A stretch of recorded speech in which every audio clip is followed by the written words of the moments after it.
Hey, new lawyers, Attorney Jim Solbach here with some more tips for you to catapult your legal career. What we sell mainly is our advice, our counsel. That's our product.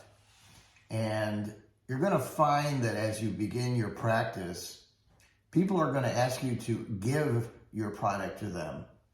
And laymen really don't understand the concept of legal advice. They're used to buying products, tires, food, cars, etc. And they can see these tangible objects. But most people, unless they use a lawyer on a regular basis, don't have the concept of paying for advice and counsel. And our advice and counsel is extremely valuable. And if you don't treat it as valuable, your clients and prospective clients are going to treat it as valuable as well. So one of the things that's going to happen is some of the times you're going to be confronted by friends, family, sometimes people are total strangers, which I'll give you an example of here, who are going to ask you for your advice.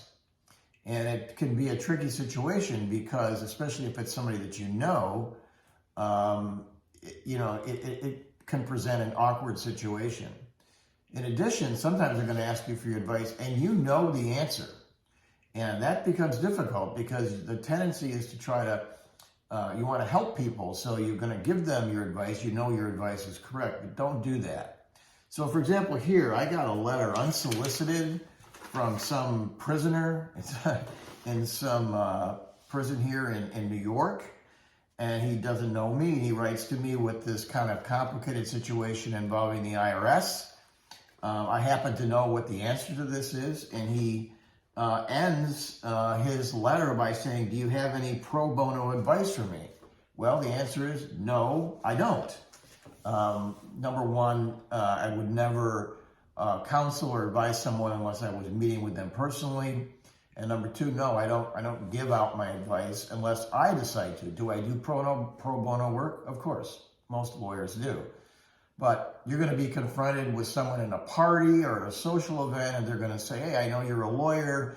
And when they say, "I don't want to talk shop right now," but that means they're about to talk shop. So if you give advice, not only are you giving your product away, but you have to be careful because sometimes you could be creating a lawyer-client relationship without even knowing it. You don't need a formal retainer agreement. If someone counsels you as an attorney and you provide them with advice, counsel, direction, you very well may have created an attorney-client relationship and everything that goes along with that. You have to be very careful and you have to know how to not give your advice away. And good lawyers know how to do this.